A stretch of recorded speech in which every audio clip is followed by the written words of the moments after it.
Gracias, continuamos con más del programa. Son las 8 de la mañana con 6 minutos y quiero darle la bienvenida a Martín Moreira vía Zoom para poder seguir conversando sobre las medidas contundentes que se han venido, ya analizando desde este 6 de agosto que ha anunciado el presidente Luis Arce. Querido Martín, ¿cómo estás? Muy buenos días. Un placer, como siempre, tenerte acá en el programa. ¿Cómo estás? Muy buenos días, un gusto estar en el programa, Walter. Un saludo grande a toda la audiencia de ATV. Querido Martín, medidas contundentes, ahí he estado leyendo un par de artículos tuyos, también han dado argumentos sólidos contra las especulaciones. ¿Cómo tú estás viendo en el pasar ya de esta semana, porque prácticamente está terminada esta semana donde se han venido ya aplicando parcialmente, se están programando los encuentros que también ha anunciado el presidente Luis Arce? ¿Cómo ves tú todo este panorama a nivel económico, social también y el tema político?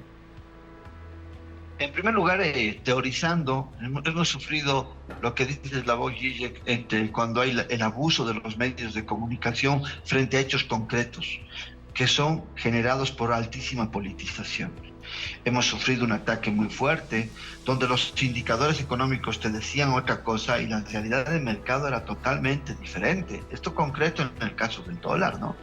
Teníamos temas inflacionarios muy reducidos, bajo desempleo, un crecimiento constante del aparato productivo, había superávit comercial 3 meses seguidos, había un diálogo entre empresarios y Estado, había normativas que trataban de generar, pero el orden especulativo seguía creciendo y esto era alimentado por este fenómeno mediatizador de actores mediáticos y políticos que han generado una suerte de incertidumbre muy fuerte en la población y el golpe de Estado fallido, el hecho concreto que hace estallar esta excesiva mediatización y politización del hecho que ha provocado que el dólar no baje. Pero cuando hay una respuesta concreta de la parte ejecutiva dando unas directrices pero muy claras, un mensaje muy claro, muy sólido que va y destroza la especulación prácticamente, y vemos que un dólar paralelo va bajando paulatinamente, el cual se va a ir reafirmando en este tema de la reducción con el diálogo entre la parte productiva y la parte pública. Creo que ese sería el cierre para empezar a mirar que se necesita generar mayor cantidad de divisas, y la opción que tiene el Estado en este momento es el empresariado privado, es la industrialización, la sustitución de importaciones, es generar mayores mercados para ambos grupos, para el público y privado. Entonces creo que va desde ese punto. Esto es muy interesante porque el presidente, cuando hace referencia en la última parte, la única forma de vencer estos baches, impases de divisas, la sobreespeculación en carburantes, es a través de un trabajo conjunto, y está claramente que este mensaje está dando frutos interesantes al grado que el Estado vaya cumpliendo todo lo que ha marcado el presidente en este mensaje. Así es. Se está también hablando mucho y creo que ha dado muchas repercusiones, muchas posturas también el tema del referéndum, y mostrábamos también al inicio, por ejemplo, del programa hoy, el tema de que se ha hablado incluso de un gasolinazo que se habría dado con la incorporación, por ejemplo, de esta nueva gasolina, la Ultra Premium 100. Como ves esto, obviamente es una especulación, son alternativas que también el gobierno ha estado comentando para explicar a la población, para poder obviamente satisfacer esta alta demanda. Y veíamos hace unos minutos atrás cómo ha sido también la evolución del parque automotor, por ejemplo, la última gestión. ¿Cómo ves tú esto, Martín? ¿Cómo se puede explicar un poco más el tema, por ejemplo, del referéndum en la parte de la subvención de los combustibles, para que se entienda un poquito más? En primer lugar, cuando tú hablas de esto, de la introducción de estos dos nuevos combustibles, el Estado lo que hace es dejar sin argumentos a la oposición. Realmente la oposición, Morales y compañía, quedaron sin argumentos frente a disposiciones de hechos reales concretos. La situación económica del país tenía unas implicancias, un impasse de dólares, un impasse en el tema de combustible, se ha ido solucionando porque se ha dado soluciones reales. Esto ha dejado sin argumentos a un grupo que estaba politizando mucho, pero después de dejarle sin argumentos han empezado a buscar cosas, pero no vamos a buscar argumentos, pero estos argumentos ya no son creíbles frente a una realidad inminente, ¿no? De lo que se está haciendo en el tema de las políticas económicas en el Estado. En cuanto al referéndum, está clara la cosa. Creo que tenemos aquí dos opciones como bolivianos. Tenemos dejar la subvención, que esto significa, ojo, seguir con un gasto público, con soluciones estructurales como el biodiesel, la liberación de importaciones para los grandes consumidores de carburantes, el tema de mejoras en logísticas, el tema de la exploración, que va a dar también, que va a ser parte del apoyo de la reducción de estos carburantes. Pero sí va a haber gasto público y eso lo está queriendo reafirmar el Estado para que la gente esté consciente y no sea una forma política de presionar y generar inestabilidad en los procesos políticos económicos de un Estado. Y el otro caso es si quitamos el tema del carburante, los bolivianos también tenemos que asumir que se nos va a encarecer la vida un 100%. Esto va a tardar de 3, 4 a 5 años que el mercado se vaya acomodando, pero después vamos a tener, cuando una vez que se acomode y nos acostumbremos y poco a poco el poder adquisitivo de los bolivianos vaya recobrando el terreno perdido, vamos a tener una relativa estabilidad. Pero eso es dependiendo de las políticas.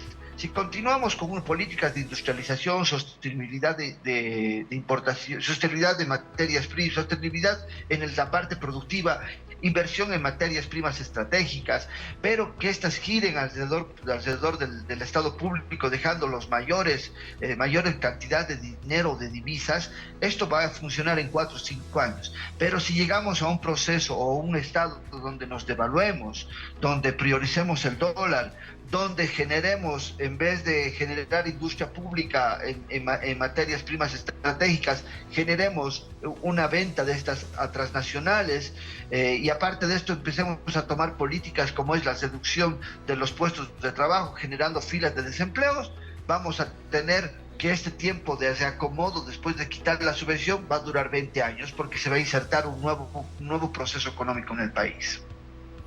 Cuando tú dices, por ejemplo, este tema del desempleo, el tema de que el gobierno reafirma, obviamente, que el gasto público se va a mantener, es decir, la estructura estatal no se tiene que tocar, al menos por ahora.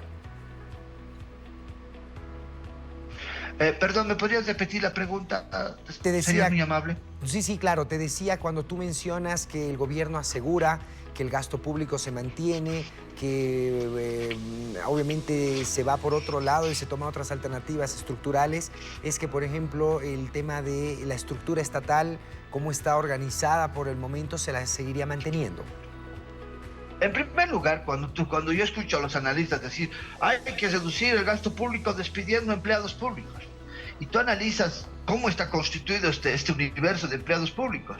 El universo de empleados públicos llega a 700,000, de los cuales el 60% son magisterio y salud, el 10% seguridad, 10% militares y judicial, un 5% descentralizadas, hay un 2% entre ejecutivo y legislativo, llega a un 6%.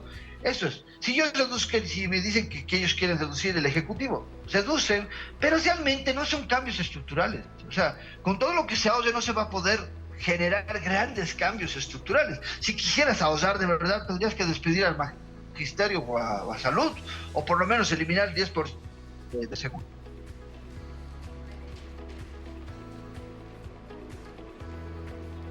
Te estamos perdiendo la señal, querido Walter. Martín. Perdón, Walter, me entró una llamada. O por lo menos despedir un 10% de seguridad para generar realmente un ahorro.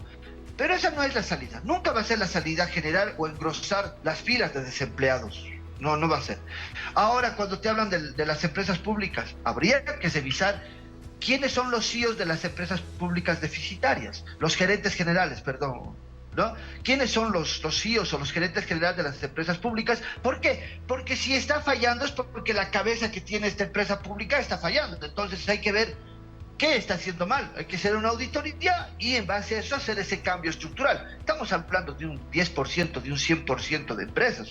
Es mínimo porque la mayoría de las empresas públicas están dando resultados muy positivos. Hay un 10% que sí te está mostrando debilidades, pero hay que revisar en el tema de recursos humanos, porque creo que cuando tú pones una empresa, tienes la materia, pero para que la materia funcione necesitas alguien que la sepa orientar, visualizar y generar mercado. Y creo que es una obligación ya del Ministerio de Desarrollo Productivo revisar quiénes son los gerentes. Ahora, de estos 4.200.000 habitantes que son empleados, el 70% es contratado por el empresariado privado y el 30% es por las empresas públicas. Y estas empresas públicas generan recursos para pagar salarios a sus empleados. Entonces, realmente, ¿dónde eliminarías, reducirías el gasto público? Tiene que ser en la subvención.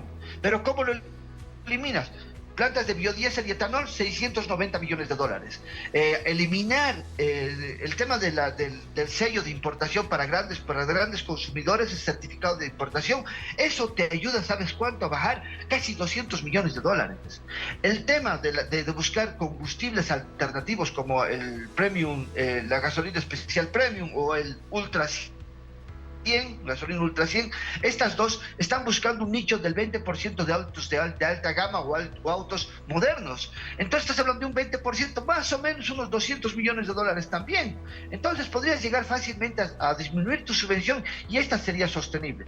Pero esos son cambios reales y verdaderos, porque si tú despides a una secretaria, a un mensajero, o sacas un director, no, realmente no es un cambio así, ¿cuánto estamos ahorrando? La cosa es tener sostenibilidad y hacer cambios profundos.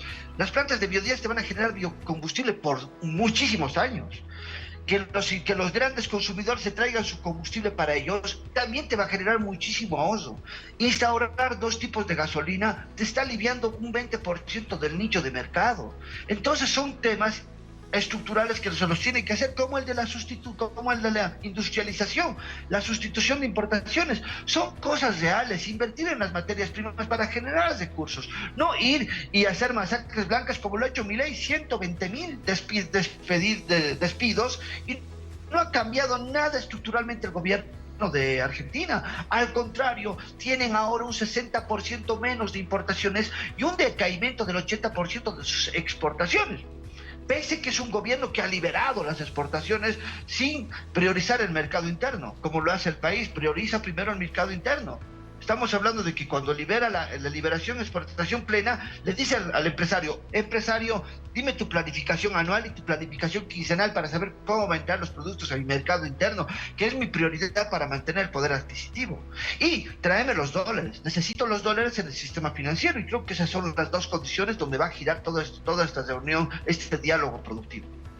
Martín, definitivamente, bueno, lo que nos explicas es bastante interesante, bastante importante para poder aclarar. Y bueno, sin duda alguna, te vamos a convocar para en un siguiente programa poder seguir hablando más de este tema, porque se puede explicar muchísimos más otros puntos, el tema también de la crisis internacional que está golpeando bastante las caídas de las bolsas de valores, y ese punto que tocaste al principio me pareció bastante importante para que lo podamos charlar más adelante, el tema de el tiempo en que va a recuperar el poder adquisitivo la moneda del boliviano. Esperemos que sea, como tú bien mencionabas, ese corto periodo de tiempo, porque definitivamente, bueno, este tema que está golpeando no solo a Bolivia, a todo el mundo, está siendo bastante contundente. Querido Martín, te agradecemos nuevamente muchísimo por tu tiempo. Nosotros agradecidos nuevamente por siempre nos brindes unos minutos de tu tiempo para hablar sobre estos temas. Muchas gracias, Walter. Y para cerrar, Argentina, que tenía que ser dolarizada, no tiene dólares. El Salvador no tiene dólares. Y te puedo enumerar unos 15 países que están en problemas muy serios de liquidez con divisas. Entonces, no somos un país aislado del mundo, como lo dijo el presidente. Un abrazo a toda la audiencia de ATV. Gracias, querido Martín. Hemos estado conversando con Martín Moreira, analista económico que siempre nos acompaña aquí en La Primera, sobre, bueno, todos estos temas económicos. Nosotros continuamos con más acá en el programa.